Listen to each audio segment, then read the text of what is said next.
The search for the next wide receiver, too, for the Pittsburgh Steelers continues on. And today on Steelers Talk, I am ranking my list of the top 10 Steelers wide receiver targets from best to worst for GM Omar Khan to target here in 2024. It's going to be a fun one today, guys. So make sure you guys click that subscribe button because we have daily and free Steelers content on the platform every single day. Now, before we get into today's content, go ahead and predict it for me down there in the comments section. Will Omar Khan land a new wide receiver this week? All right, so is this the week that we finally get our answer as to who the Steelers wide receiver 2 is going to be for this year? Give me a yes or a no to predict it for me down there in the comments.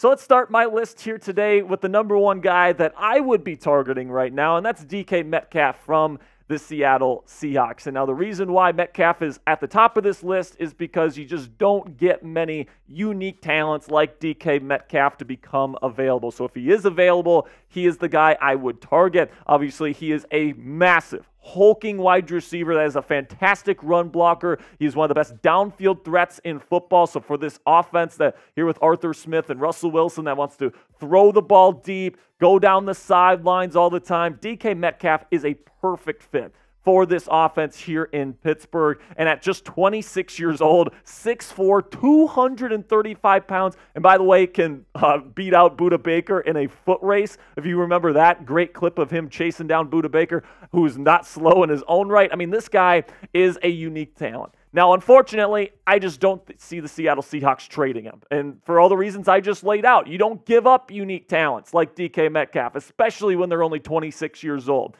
okay? Especially via a trade after the NFL draft, right? So I just don't really see why the Seattle Seahawks would want to get rid of him other than saving a little bit against the cap here in 2024, but you can have other avenues and you can trade other players like Tyler Lockett, who we'll talk about later in today's show. But if you're going to trade for DK and the Seahawks are trying to trade him to Seattle, whatever, I think it's going to be a pretty high price tag. I think they might even ask for a first-round draft pick, which I don't think the Steelers are going to be willing to do. The price that I think they'd be willing to pay is 2 second-round picks, 2 consecutive years in a row. So let me know what you guys would do down there in the comments section. If the Seahawks tell you that you can have DK Metcalf for your second-round pick the next 2 years, are you taking the deal? Type A if you would accept it, or type D if you would decline it. Let me know what you guys would do down there in the comments section for today's pinned comment. YouTube's going to throw you an ad break here in just a couple of seconds. When that happens, take advantage of that time by answering today's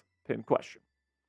The number 2 receiver on my list is Deebo Samuel from the San Francisco 49ers. And the reason why Deebo is up here at number 2 is because like DK Metcalf, he is a bigger wide receiver that's an excellent run blocker. He does have a little bit of a different skill set because he's more of a, yards after the catch type threat, more of a gadget piece than DK Metcalf is. But listen, man, San Francisco probably wants to pay Brandon Ayuk. They just drafted Ricky Pearsall in round 1, and they extended Jawan Jennings this offseason. That's not even mentioning that they took Jacob Cowing, another talented receiver in the draft this year. So some people are speculating that Deebo Samuel might be on the trade block, but unfortunately, I think that it's probably not likely that San Francisco wants to trade Deebo this offseason. Right now, it's set up where if they can pay Brandon Ayuk that $30 million per season contract, offload that to start in the 2025 campaign, and that way they can keep Brandon Ayuk and Deebo Samuel together for another season here for one last ride. And I think that, it benefits San Francisco to do that because if they trade Deebo right now to the Steelers for, like, say, a second-round pick or whatever the case may be, I mean, obviously that draft pick doesn't come until next offseason. So if you're the 49ers, Deebo has 2 more years left on his contract. You can still trade him next offseason unless the Steelers are going to add a player into the deal, like maybe a Calvin Austin III or James Daniels or both in the deal. I'm just not sure if San Francisco has much incentive to come to the table. Then number 3, Courtland Sutton. Now, there's been reports out there that Denver has no interest in trading Courtland Sutton. Now, I might, maybe those reports are true, but they could also be false. We know Sean Payton and the Broncos have been throwing out a bunch of smoke screens all offseason long, especially when it came to J.J. McCarthy, who they were not interested in. They were always trying to get Bo Nix, but they were telling the media that they wanted J.J. McCarthy, and lo and behold, the Vikings take McCarthy at number 10 overall, and they get their guy. So right now, they're telling the media, we love Courtland Sutton. We're not getting rid of him. And I think that might be them trying to drive up the price. We know Courtland Sutton has established chemistry with Russell Wilson and would be a good fit as Pittsburgh's number 2 wide receiver. Really like Courtland Sutton's game. And if he is actually available, I think the Steelers should go out and try to make something happen. Then number 4, Brandon Aiyuk from the 49ers as well. I think he's less likely of a trade option. You might be asking yourselves, Jack, why do you have Deebo Samuel above Brandon Aiyuk? Isn't Aiyuk better? I'll answer that question here in just a second, but let's take a look at Aiyuk's profile here because he is younger, 26 years old. Deebo is 28, but Aiyuk is actually bigger than people think he is. And when I talk to people about Aiyuk, they're like, oh, he's only like 185 pounds. No, he's 200 pounds, fully fleshed out. And he's also a really, really good run blocker, one of the best in football. He was a second-team All-Pro just last season. And if the Steelers can find a way to add him to their wide receiver room, I think that this is one of the best receiving groups in the National Football League here in Pittsburgh. So why Deebo over Aiyuk on my list is because of the asking price. All right, Deebo's contract is already set in stone, and I do think that in order to get him in a trade, it's going to cost you less, whereas with Brandon Aiyuk, who is a second-team All-Pro, the 49ers are going to ask an enormous amount in a potential trade package, and you're going to have to pay him a contract that gives him at least $30 million per season over the next 3 to 4 years, and that's something that I'm probably not willing to do if I'm the Pittsburgh Steelers.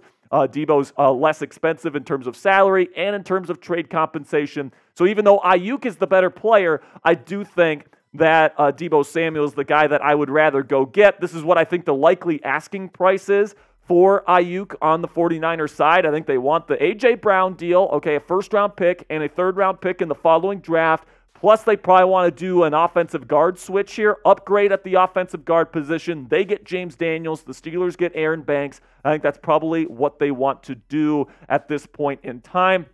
And listen, like I said, they would have to give him a new deal. $30 million per season at least, and with Justin Jefferson getting $35 million per year, who knows how high that number is now for Aiyuk? I mean, it could be astronomically. It could be like $32 million now. Like, who knows where Brandon Aiyuk is at? But in terms of where I'm at with a Brandon Aiyuk deal or whatever, I wouldn't be upset with the Steelers if they really went all in on a trade like this, giving up their first-round pick, giving up James Daniels to get a guy like Brandon Aiyuk's caliber, if they really feel like they need this piece to win a Super Bowl here in 2024. But I do think that there are other options that are less expensive that I would rather have if I were the Pittsburgh Steelers. Then number 5, I'll go Tyler Lockett from Seattle. And I think Lockett is the more likely receiver to get dealt by the Seahawks if they decide to trade a receiver. I still think they're trying to win games. I think Mike McDonald, their new head coach, is going in there, and he's hoping to win relatively quickly. And Lockett's still a really good player. Now, he's older than DK Metcalf, right? He's 5 years older, in fact. So I do think, if Seattle wants to offload one of these guys to save a bit of cap space, I think Lockett is probably that guy. He's 5'10", 182 pounds, so he's not necessarily a big guy, not really a run blocker, so I'm not sure how much that fits with the Arthur Smith philosophy. There's a lot of different guys with Lockett's skill set here, and it is a bit redundant, right? Because you do have Scotty Miller here. You do have Calvin Austin III here, right? You do have a bunch of smaller, deep threat type receivers on the Steelers roster already. What the Steelers wide receiver room is kind of missing is that second, bigger run blocking piece opposite of George Pickens, and I'm just not sure if Tyler Lockett fits that bill, but he does have awesome chemistry with Russell Wilson, so if they're looking to just get somebody in the building that Russ has a great connection to and try to get lots of deep touchdowns here in 2024, Tyler Lockett might be their guy. And listen, man, if Pittsburgh can land any of these wide receivers here on this list, I would be happy, okay? Because I think that the Steelers' wide receiver room would be greatly helped by any of these 5 receivers. Now, I don't want them to overpay. I don't want them to, kind of sell their soul for any of these guys. But I really do think that if the Steelers can get any one of these 5 receivers, this wide receiver room gets better, and I would be happy with the deal as long as they don't overpay. So now, what if none of them are available? That's what we're going to be talking about right now here because, it's definitely a possibility that Seattle doesn't come to the table, that San Francisco doesn't come to the table. If the reports about Denver not coming to the table for Sutton are true, then none of these guys are going to be options for the Steelers. So if the Steelers can't get any of those top 5 options, what is the next course of action? For me, it would probably go out to free agency and get Michael Thomas. Now, I know some of you don't like the idea of Michael Thomas because he's been injured. Yes, I know that. He hasn't been the best teammate there in New Orleans. He had a big falling out with the New Orleans organization, and things just kind of crumbled apart. Plus, he's 31 years old. He's not getting any younger. His production has dipped when he's been on the field, and he has not started more than 7 games in a season since 2019, so he can't stay healthy. However, he is still a very solid veteran wide receiver when he's on the field. He is still a legit red zone threat with strong hands, good short and intermediate route running ability. And, it's not like he doesn't come with red flags. I get that. Right, he's still available on the free agency market for a reason. But right now, with what the Steelers need, a bigger wide receiver that's a good run blocker, somebody that can be a veteran mentor to guys like George Pickens and Roman Wilson and Calvin Austin, all these younger guys they have in the building, Michael Thomas can give them something that they don't have on the roster right now. And if he gets injured, you're in the exact same spot you are right now, and then you trust Roman Wilson to try to step up at that point in the season. Then another guy that I'm intrigued by here is trading for John Mechie. He was drafted in 2022 out of Alabama, a big-time recruit, really good route runner, really crisp route runner, great change of direction, and really good run blocker at kind of a smaller size. He's like 185 pounds. And listen, guys, he missed his entire 2022 campaign, his rookie season, when he was fighting cancer. He ended up beating it. He came back in 2023, and he was probably a diminished version of himself last year. He was a rotational piece. Right now he's getting buried in a loaded Houston Texans wide receiver room. They brought in Noah Brown this offseason. They traded for Stephon Diggs. They already have young potential star receivers in Nico Collins and Tank Dell. So John Mechie might be somebody that's kind of on the outskirts there. And, when it comes to the reports and what people are hearing around the league, John Mechie has been unbelievable in his private workouts and at OTAs there in Houston throughout this process. Texans quarterback C.J. Stroud had this to say about how Mechie's looking right now. Mechie is looking amazing. Everything that he will put onto the field will be no surprise, but I think everybody in this room knows how special he can be, or he'll put that on the field. So listen, guys, I think that this is a very intriguing option, specifically because Mechie can fill the role that Deontay Johnson left here in Pittsburgh. When the Steelers traded Deontay Johnson, they didn't really have a plan to fill his spot as a true route running threat at the Z position. John Mechie, that's what he's known for, route running, and he could be one of the best route runners in football moving forward, according to some of the reports out there. His wide receiver coach called him a freak of nature, and he's up next. So I really do think that Mechie is somebody that, if you're going to trade for one of these up-and-coming guys that hasn't really proved themselves yet, I think Mechie is probably the most intriguing option to me and probably the best fit. Then 3 other options here that I wouldn't necessarily love. Treylon Burks, is a cheap option, I think, for Tennessee. They have so many receivers there. They could afford to let Treylon Burks go. I think he's a good fit for Arthur Smith's system.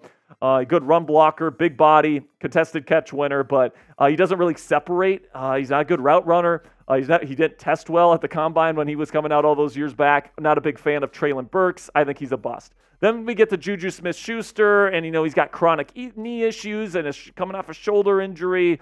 Hasn't been as productive these past couple seasons since he's been away from Pittsburgh.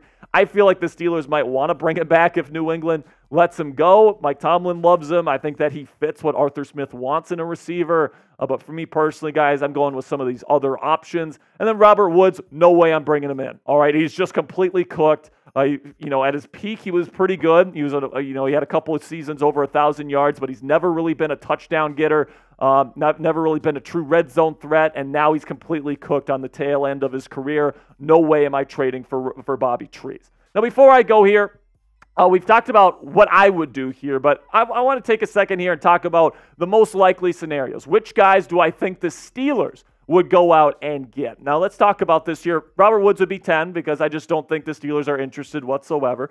Then DK Metcalf's number 9.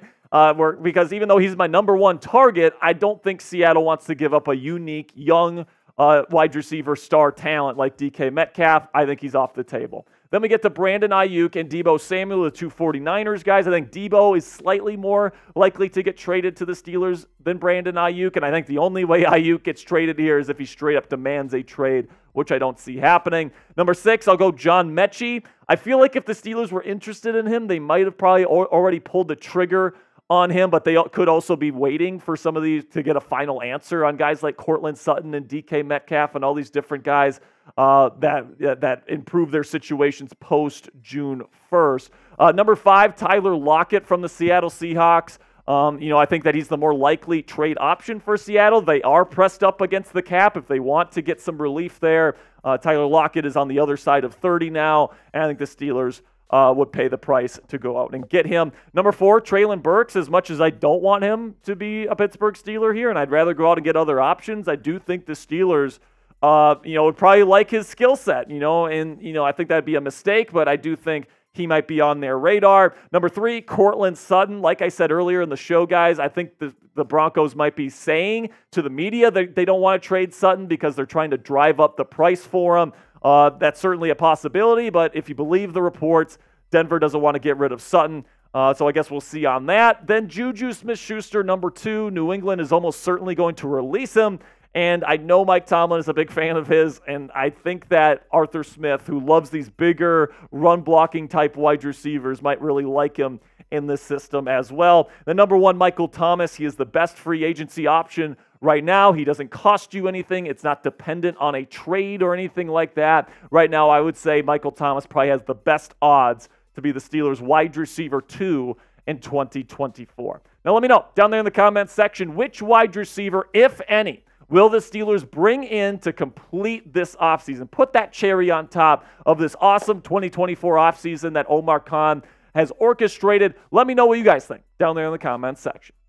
Now, that'll be it for today's show, guys. If you made it to the end, make sure you identify yourself as a real one down there in the comments section. I want to see everybody that made it to the end of the show. I really do appreciate all of your support. Make sure you guys click that subscribe button if you haven't already. We got more Steelers content coming your way later this week. Of course, tomorrow we have our first Steelers Talk live show of the week and our next Madden our next video, our next stream of the Madden series that we're doing here on Steelers Talk. It's the home opener against the Los Angeles Chargers. You're not going to want to miss it. Make sure you click that subscribe button and join us tomorrow, 5 p.m. Eastern Time, for our next edition of Steelers Talk Live.